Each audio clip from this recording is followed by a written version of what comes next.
ask you about that verbal altercation we saw between Embiid and Shake Milton. I mean, Coach Brett Brown afterwards said essentially, hey, this happens in families. What's your interpretation of that incident?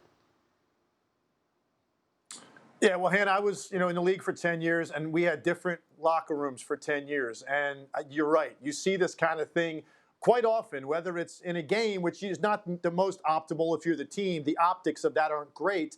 Sometimes it happens behind closed doors in the locker room, but these kind of conversations and guys having words, it happens a lot. What's important is how do they handle it going forward? If this festers and this is something that becomes a problem when you're really counting on a young player in Shake Milton, and he's such a critical component to what this team needs with a ball handler that can score from all over the court, which is something they have lacked.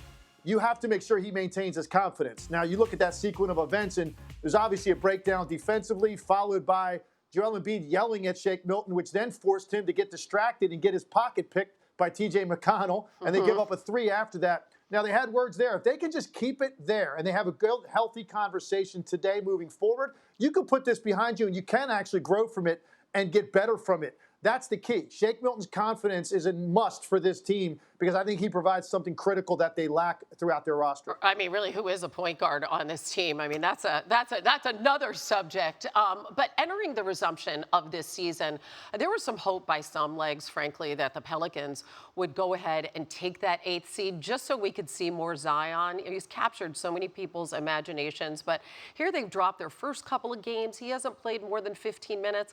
I know he rolled his ankle. They do have Ja Morant in Memphis tomorrow. Do you feel that the Pels, if he's healthy, should be playing Zion more than 15 minutes a game at this point? Yeah, listen, this has been a head scratcher for me, and I'm going to defer to David Griffin and their medical staff. Obviously, I'm not a doctor. I'm not there every day, but he wasn't hurt coming back into the bubble. He already got through the knee injury. He played a number of games prior to the league being shut down. I understand he missed some conditioning because he had to leave the bubble when they got to Orlando. But this is a world-class athlete. And at some point, you've got to give him an opportunity to go out there and get his wind and get an opportunity to get reps, get some rhythm. And more importantly, he's such a critical part to your team and your team's success. I understand it's not, be-all, end-all to make the playoffs this year. They have a longer-term picture with this group.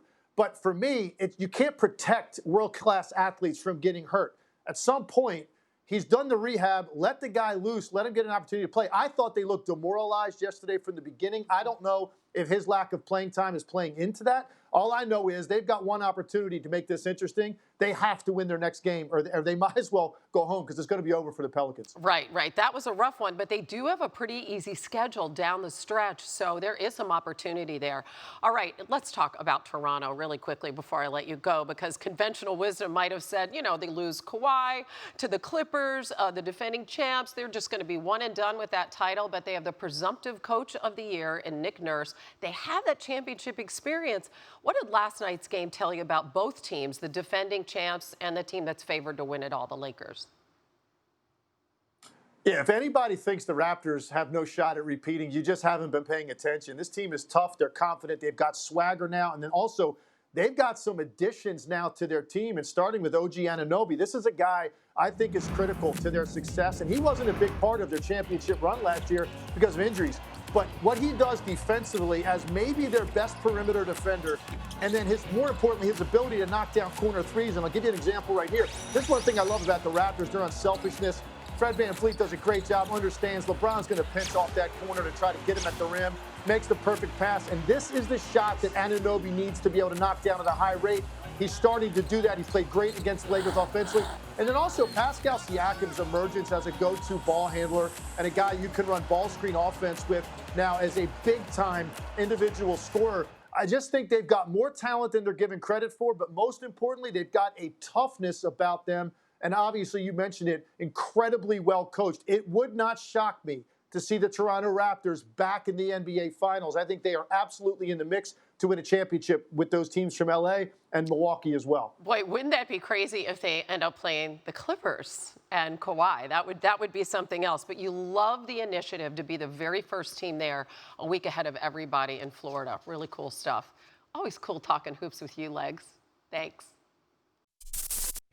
Thanks for watching ESPN on YouTube. For live streaming sports and premium content, subscribe to ESPN+.